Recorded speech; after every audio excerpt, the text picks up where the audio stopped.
Depois de uma semana de pausa, estamos de volta com o capítulo 1146 de One Piece, chamado Movimento em Meio à Calmaria.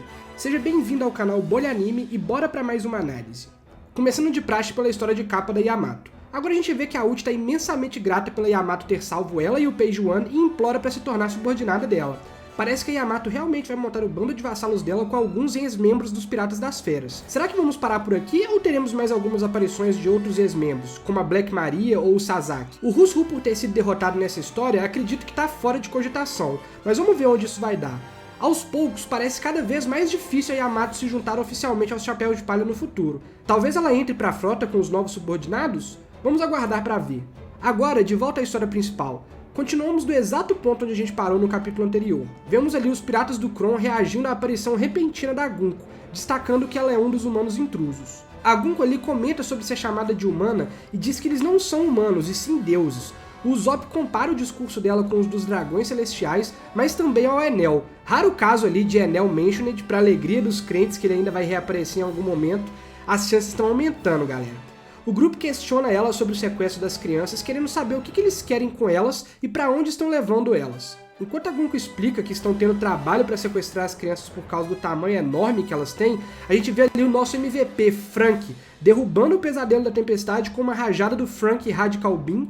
Vemos ali também que a Lilith e a Bonnie agora saíram do laboratório e estão junto com ele e com a Ripley, fugindo ali para algum lugar. Voltando para Gunko, ela diz que eles pretendem levar as crianças para Mary Geoise. A ficha do bando finalmente cai que estão lidando com agentes do governo mundial, mas enquanto eles especulam que eles são dragões celestiais, e o Usopp até destaca que eles parecem ser diferentes dos que eles viram antes, o Brook diz que ela pode estar acima deles, supondo que ela pode ser uma dos Cavaleiros de Deus. A Gunko confirma a suposição dele, e enquanto os Chapéus de Palha continuam questionando ela, ela já começa a agir, direcionando uma das suas setas ali para o Usopp. Enquanto o Usopp corre da seta, a Nami parte para a briga, liberando os Zeus e preparando para atacar. Ela usa um novo golpe chamado Thunder Shark Tempo, que transforma os Zeus em uma espécie de tubarão tempestade e arremessa ele na Gunko.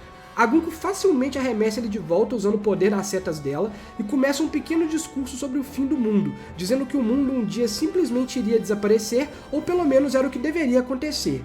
Enquanto isso, a gente vê que o golpe devolvido parece acertar a Nami e eletrocutar ela, mas na verdade acertou o Brook, por isso que parecia um esqueleto. A Gunko continua explicando que algumas pessoas, sendo exemplos delas o Professor Clover, a Nico Ovia, mãe da Robin, e o Dr. Vegapunk, descobriram que isso ia acontecer e anunciaram isso para o mundo inteiro. Antes que ela pudesse terminar o seu discurso, o Usopp interrompe ela com um dos seus golpes, que parece ser uma Midoriboshi, School Exploding Grass, o mesmo golpe que ele usou no Daruma lá na Ilha dos Homens Peixe. Mas para nossa surpresa, e até mesmo a do Usopp e do bando no geral, essa explosão destruiu metade do corpo da Gunko, no que parecia ser um golpe fatal. Mas como se trata de One Piece, a gente sabe que explosão não faz nada, e isso foi só para mostrar que ela tem habilidades regenerativas similares às que os Goroseis mostraram em Egghead. A Gunko se regenera completamente e já volta ao ataque, comentando que agora que a verdade vazou, ninguém pode parar o que foi iniciado.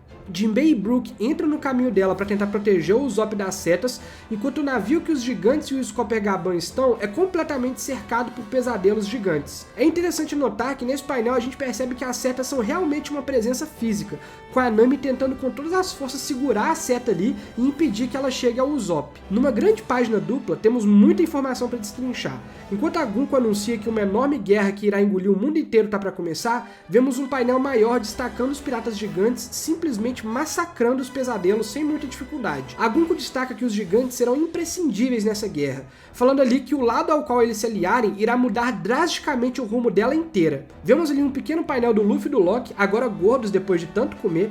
Parece que eles estão aos poucos virando amigos mesmo. A Nami comenta que não consegue conceber a ideia de uma guerra mundial, e o Jinbei destaca que é por isso que o governo mundial está atrás de Elbaf, usando até crianças como reféns para forçá-los a trabalhar com eles. Como Oda não cansa de tentar criar apatia por esses personagens, mais uma vez a Gunko solta essa ideia de que ela só segue ordens, ela nem entende o conceito de reféns, para ela a vida dessas crianças e lixo é a mesma coisa, e ela nem se importa se esse sequestro vai ser útil ou não. Jesus Cristo nessa mulher. Ela usa as setas ali para enforcar e raptar o Kron, o que gera uma reação imediata no Jinbei e no Brook, que estão prontos para ir para pancadaria. Então vemos melhor o funcionamento dos poderes da Gunko, onde a ponta das setas parece que se prende a ambos antes de eles atacarem. No quadro seguinte a gente vê o golpe Aroe da Gunko, que redireciona os ataques do Jinbei e do Brook um contra o outro, fazendo com que o Brook perfure o braço do Jinbei e que o Jinbei arranque fora a cabeça do Brook no soco. A Gunko imediatamente conecta um chute e acerta a Nami diretamente e, sem perder muito tempo, encerra o combo conectando uma joelhada bem na boca do Usopp com as suas setas. E em poucos segundos vemos que a Gunko não é brincadeira.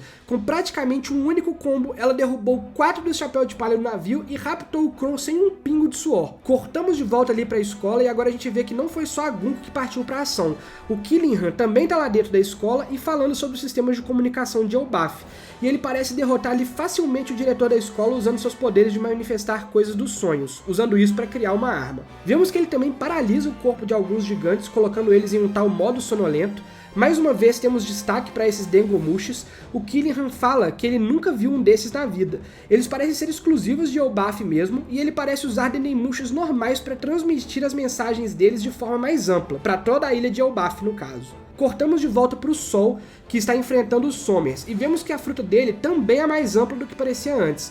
Não só ela tem a habilidade de colocar esses espinhos invisíveis nas pessoas, mas ela também pode criar espinhos no campo ali de batalha e parece usar um bastão de espinhos gigante que parece um canabo enorme. O Sol pede a Robin e o Chopper para continuarem escondidos no cabelo dele e cai derrotado pelos Sommers, que parece estar revoltado. Ele não acredita nessa baboseira de Era de Paz dos gigantes e ressalta que eles são guerreiros, não pacifistas estudiosos, e encerra o capítulo fazendo uma ligação direta entre o rei Harald e eles, como se ambos se conhecessem de alguma forma. O narrador até questiona ao final, não era para esse ser um rei glorioso? Tem mais algo aqui que não foi contado? E é assim que a gente encerra o capítulo. Galera, capítulo recheado de detalhes, o que parecia ser um capítulo de início de combate acabou rendendo muita coisa legal. Valeu demais a espera pela pausa da semana, mas vamos aos pontos que eu achei super interessantes. A começar por um detalhe que pode passar desapercebido no início do capítulo. Semana passada a gente viu que o Luffy nunca tinha ouvido falar dos Cavaleiros de Deus, o que é normal, o Luffy ali geralmente nunca liga pro mundo à volta dele, mas essa semana tivemos um destaque maior em outros personagens. O Usopp, Nami e Jinbei inicialmente pensaram que se tratava apenas de um dragão celestial, mas o Brook especificamente conhecia a respeito dos Cavaleiros de Deus. Esse é um detalhe que me chamou a atenção. Afinal, os Cavaleiros de Deus são uma unidade conhecida publicamente ou era para ser algo secreto? E se forem secretos, é bem curioso que o Brook saiba sobre eles. Afinal de contas, apesar de ser o mais velho do bando, o Brook passou 50 anos preso em Thriller Bark. Para ele ter uma informação possivelmente tão secreta, me dá indícios de que o personagem do Brook pode ser mais importante do que a gente pensava inicialmente. Será que tem alguns detalhes do passado dele que vão ser ainda mais explorados daqui pra frente? Eu tô curioso pra ver. Outro ponto que me deixou intrigado foi ver que, mesmo sendo fã da música do Brook, a Gunko simplesmente não deu a mínima pra ele e foi pra cima sem nenhum pesar, inclusive de forma muito impressionante. Tudo bem ela derrotar a Nami e o Usopp ali com certa facilidade, visto que eles não são realmente muito fortes, mas o Jinbei e o Brook em uma tacada? O que parecia que esses caras não eram ameaçadores, o Oda deu um jeito ali de mostrar que eles são fortes sim em questão de uma semana só. Acredito que foi mais questão de ter pego eles de surpresa com uma habilidade que eles não conheciam, mas mesmo assim, não esperava que ela fosse derrubar os 4 tão rápido. Será que rolaria isso também com o Zoro ou Sanji ali? Eu acho que não, hein? Agora, algo que eu realmente achei estranho foi o golpe do Usopp ter ferido a Gunko dessa maneira. Tudo bem que a ideia era mostrar o poder de regeneração dela, mas eu fiquei confuso.